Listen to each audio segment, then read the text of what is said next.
읽어봐 주세요. 네, 제가 읽겠습니다.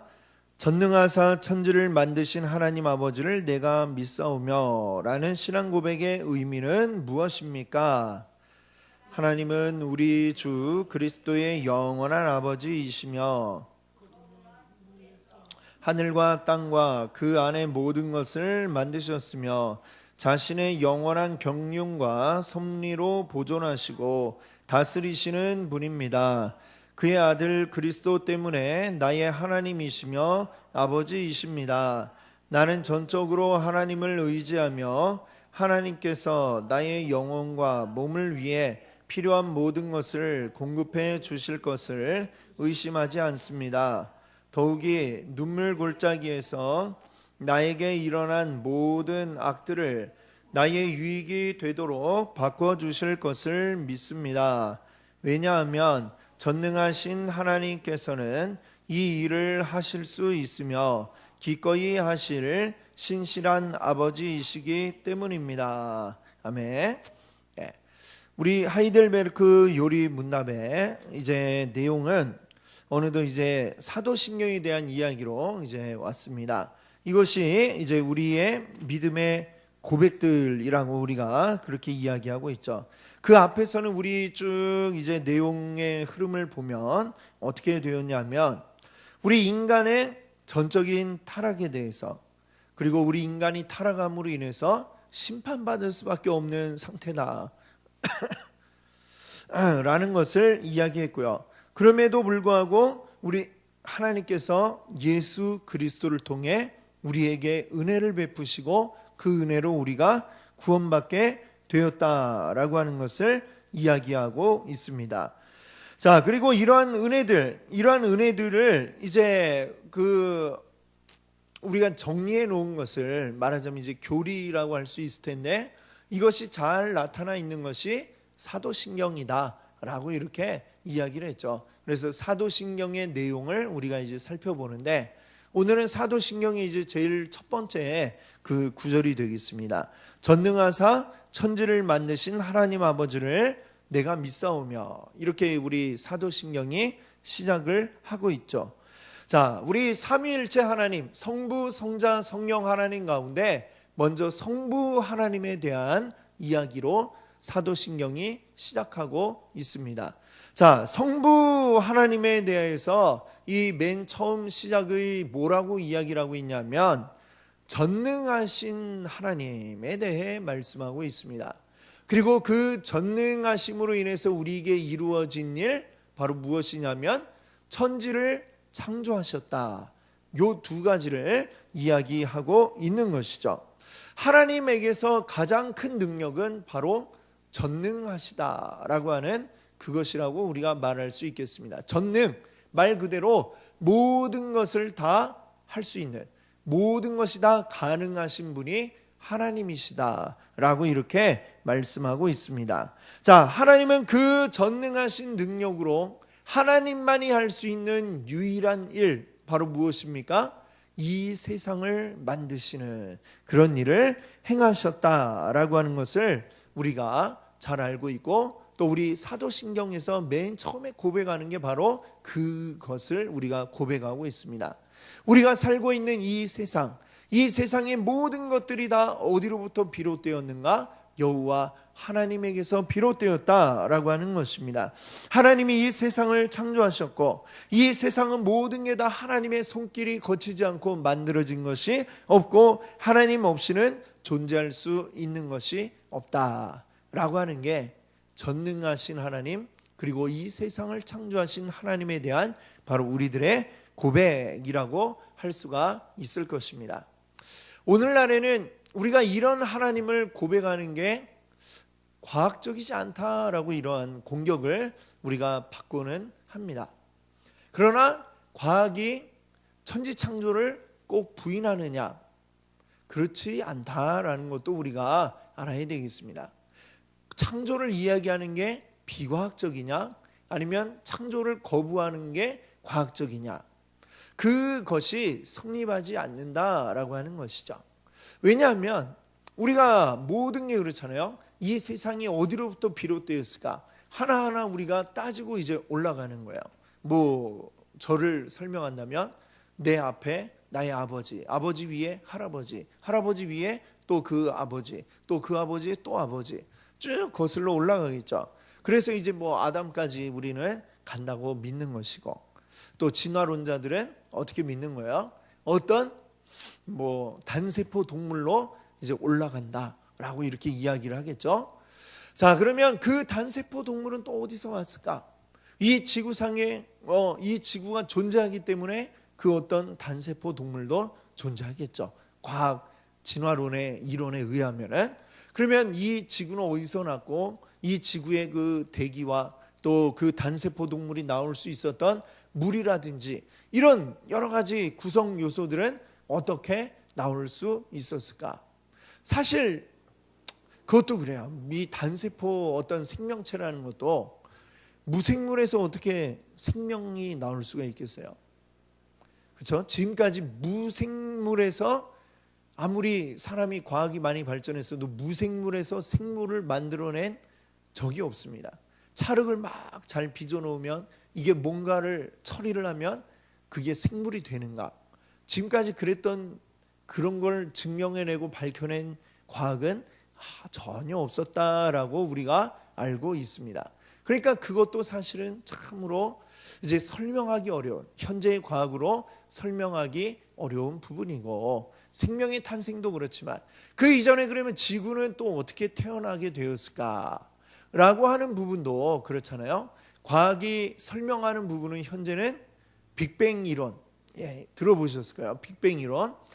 그 수백억 년 전에 이 우주의 어느 한 지점으로부터 대폭발이 일어나서 그것이 팽창하면서 우주가 되었다라고 이제 이야기하는 게 바로 빅뱅 이론입니다.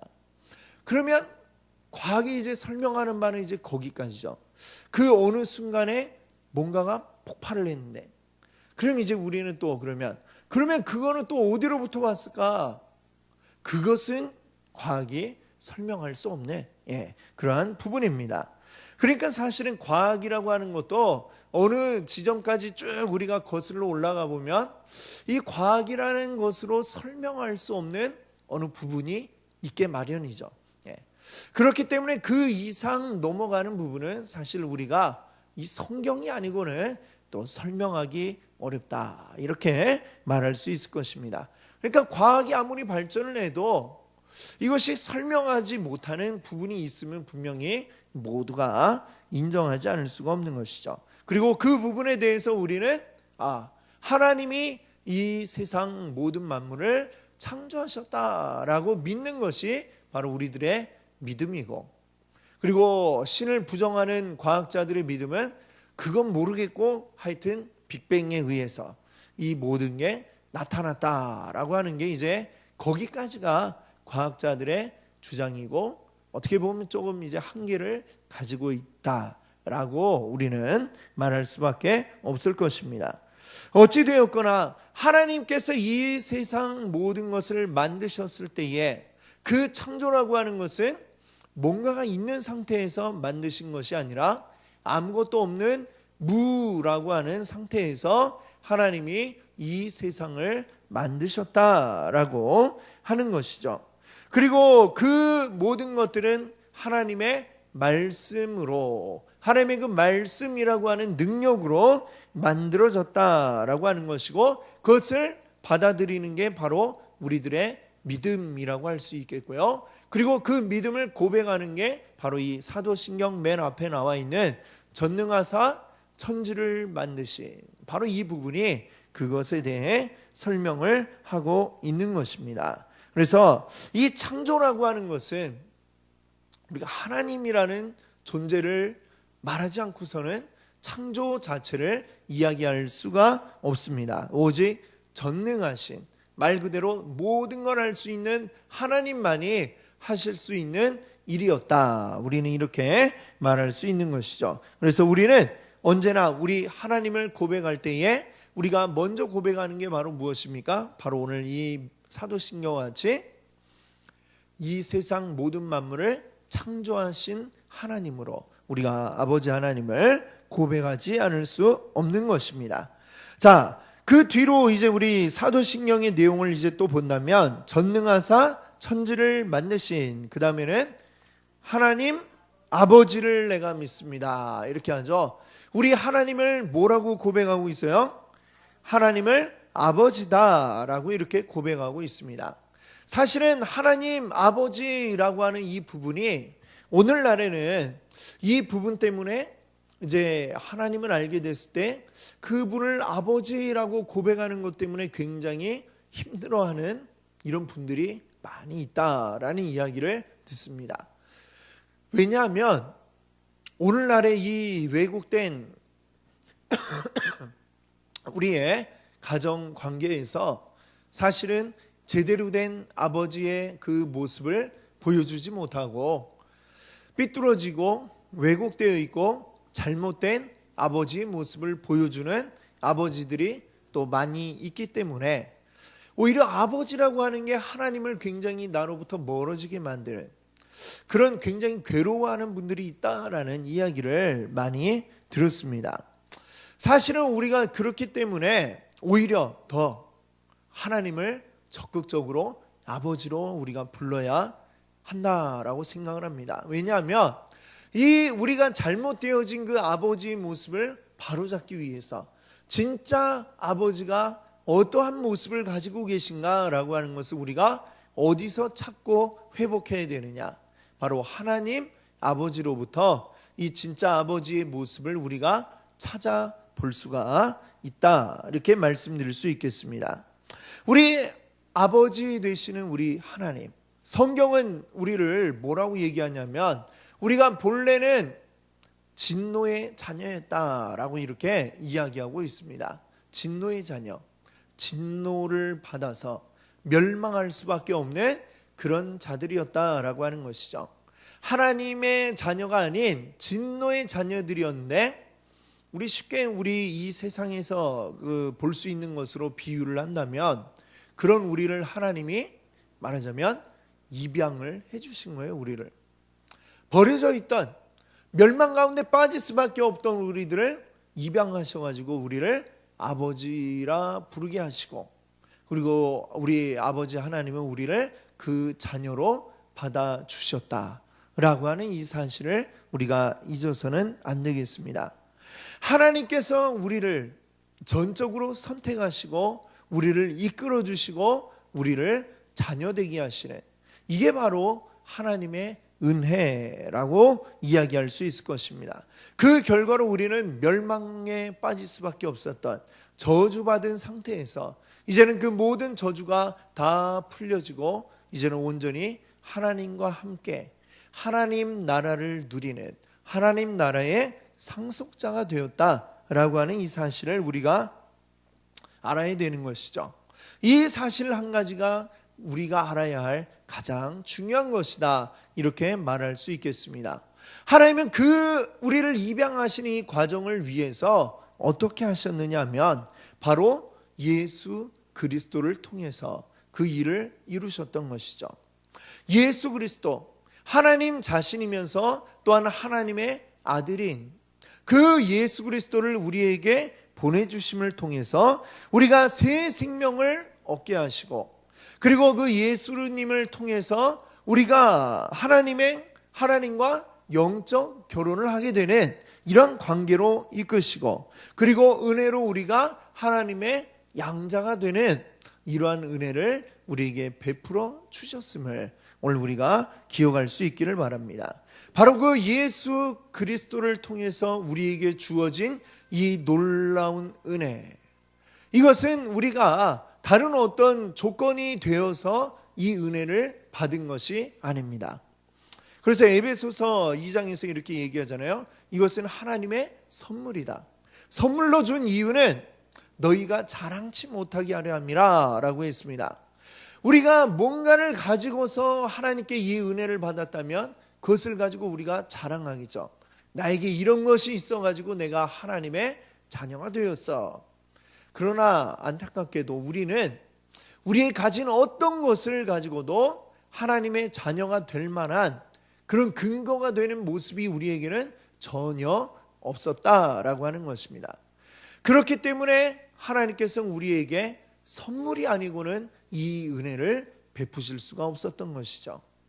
오직 우리에게 뭔가를 바꿔주려면 이게 너무나 값이 비싼 것인데 우리는 그 값을 치를 수 있는 능력이 되질 않기 때문에 아예 그냥 이것을 선물이라고 해서 이게 무가치하고 공짜인, 우리가 공짜하면 굉장히 값싼 것으로 생각합니다만 하나님이 우리에게 주신 것은 값이 싸서가 아니라 너무나 비싸기 때문에 이것을 오직 은혜가 아니고는 줄 수가 없기 때문에 은혜로만 우리에게 주셨다라고 하는 것을 우리가 알아야 합니다.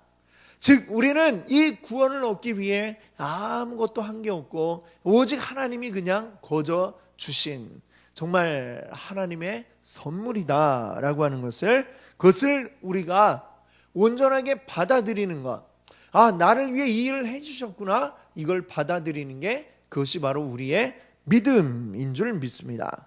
그래서 이 사도신경에 뭐라고 그래요? 그것을 내가 믿사오며 라고 이렇게 고백을 하고 있죠. 우리의 믿음으로만 우리 하나님이 우리의 아버지가 되신다는 사실을 우리는 온전하게 받아들일 수 있는 것입니다.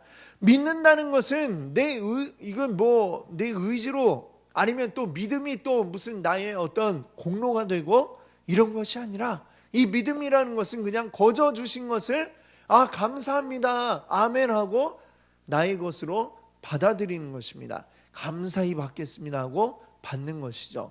사실은 우리가 그걸 뭘 거절하고 이럴 자격도 되지를 않습니다만 하나님께서 우리에게 너무나 값진 것을 주셨을 때 이것이 바로 나를 위한 희생이고 예수 그리스도의 그 피가 나를 위한 보혈이었구나, 이것을 우리가 받아들이는 그것이 바로 믿음이고요. 또한 그 주님께서 주신 것이 나를 이용해 먹기 위함도 아니고 나에게서 무엇을 빼먹기 위한 그런 것도 아니고 정말로 오직 은혜로만 하나님이 우리에게 베풀어 주셨다.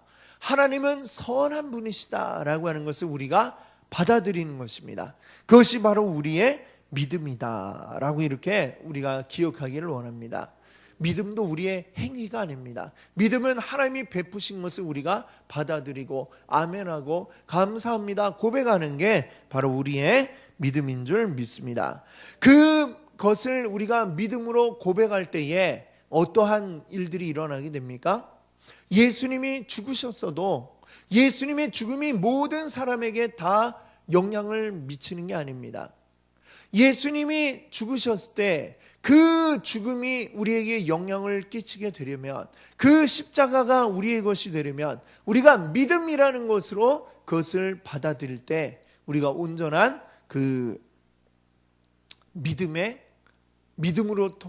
통해서 그 은혜를 누릴 수 있게 되는 것이죠. 자, 예를 들어 보면 여러분 핸드폰을 보면 이제 가끔 핸드폰에 이렇게 업데이트가 됐습니다. 업데이트 하시겠습니까? 이렇게 메시지가 뜰 때가 있죠. 예. 자, 그것을 보면 어때요? 그 누군가가 이제 나의 핸드폰 이제 만든 회사에서 내 핸드폰을 더 이제 좋게 하기 위해서 이제 업그레이드하는 프로그램을 이렇게 했겠죠. 그걸 이제 만들어 놨습니다. 만들었는데 만들었다고 해서 내 핸드폰이 갑자기 성능이 좋아지나요? 그렇지 않죠. 그걸 어떻게 해요?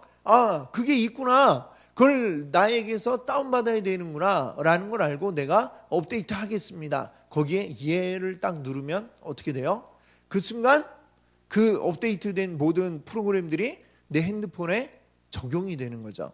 그래서 이전에 있던 잘못된 것들이 없어지고 아주 더 새롭게 되는 그런 거 이제 우리 핸드폰을 업데이트 하잖아요. 그렇게 말하자면 우리의 상태도 그와 비슷하다, 이렇게 이야기할 수 있겠죠. 예수 그리스도가 우리를 위해 죽으셨어요. 그러나 그것은 아직 우리의 것이 아니에요.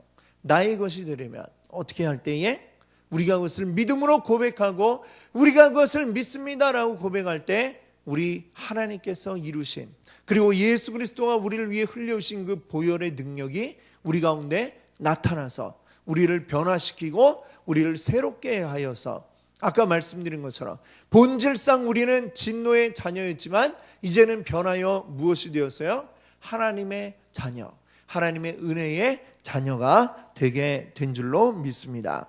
그것이 바로 이 믿음이라는 것을 통해 우리에게 나타나는 변화, 놀라운 변화죠. 완전히 뒤바뀌어지는 180도 완전하게 바뀌어지는 변화가 우리에게 일어나게 된 줄로 믿습니다. 그 믿음의 고백을 한다는 것, 이것을 고백한다는 것은 무엇이냐? 그냥 믿고 싶으면 믿고 좀 이따 아닌가 의심되면 말고 이런 것이 아니라 우리의 전적인 고백, 우리의 모든 것을 다 내놓는 고백, 내 존재 자체가 완전히 다 바뀌어지는 온전한 고백. 어떤 상황이 와도 우리는 하나님을 믿고 의지하겠습니다 라고 하는 그 고백이 있을 때에 우리가 변화된다라고 하는 것을 믿으시기 바랍니다. 우리의 믿음의 고백은 우리의 상황에 의해서 흔들려지는 이러한 고백이 되어서는 안 됩니다. 마태복음 13장에 보면 그 씨 뿌리는 비유가 나오죠. 씨를 뿌렸더니 어떤 씨는 처음에 건 어디 떨어졌어요? 길가에 떨어진 씨앗들이 있었어요. 그거는 뭐 씨앗이 뭐 뿌리 내릴 새도 없이 그냥 새에게 홀랑 다 잡아먹히고 말죠. 자, 근데 어떤 씨앗은 어디에 떨어졌어요? 돌짝밭에 떨어지고 또 어떤 씨는 가시덤불에 떨어졌습니다. 자, 돌짝밭에 떨어졌어도 뿌리를 내리기는 내렸어요. 그 씨앗이 싹을 틔웠어요. 뿌리가 싹 내려왔어요. 내려갔는데 어떻게 됩니까? 뿌리가 깊이 내려가지 못하고 조금만 해가 뜨니까 그냥 금세 말라버리죠. 자, 가시덤불에 있던 것들은 밑에 흙은 괜찮아가지고 뿌리를 좀 깊이 내렸어요. 근데 이 줄기가 자라나려고 하니까 뭐에 걸려요? 가시덤불에 걸려가지고 더 자라나지를 못하고 결국 열매를 맺지 못하였다라고 합니다. 이런 것들이 뭐예요? 우리가 믿음으로 고백을 한다고 했는데 온전한 고백이 되지 못하고 이 돌짝밭이 의미하는 것은 뭐냐면 세상의 박해와 이런 핍박 이런 것들이죠. 어려운 일이 있을 때에 금방 그 믿음이 그냥 사그라들고 마는 바로 그러한 모습이죠. 가시덤불은 무엇을 의미합니까? 이 세상의 여러 가지 유혹들, 재리의 유혹, 또 여러 가지 각종 이 세상의 것들이 좋아 보이는 이러한 유혹들이 올 때에 더 거기에 이리저리 휩쓸리다가 열매 맺지 못하는 그러한 믿음. 사실은 이것은 온전한 믿음이다 이렇게 이야기할 수가 없을 것입니다. 우리의 믿음이 그와 같이 이 세상의 환경에 의해서 흔들리는 믿음 되지 않기를 바랍니다. 제일 좋은 밭은 뭐였어요? 돌도 없고 가시덤불도 없는 밭이 이제 제일 좋은 밭이죠. 사실 우리가 근데 기억해야 할 것은 이 밭이라고 하는 데가 가만히 내버려 두면 어떻게 될까요? 가만히 내버려 두면 뭐 이렇게 비가 오고 바람 불고 하다 보면 이게 흙이 싹 이렇게 사라지면서 땅 밑에 있던 돌들이 이제 막 드러나기 시작하는, 그렇죠? 가만히 이 밭을 내버려 두면 돌밭이 되고 그 다음에는 어떻게 돼요? 가시덤불이 자라고 잡초가 자라는 이런 밭이 되고 맙니다.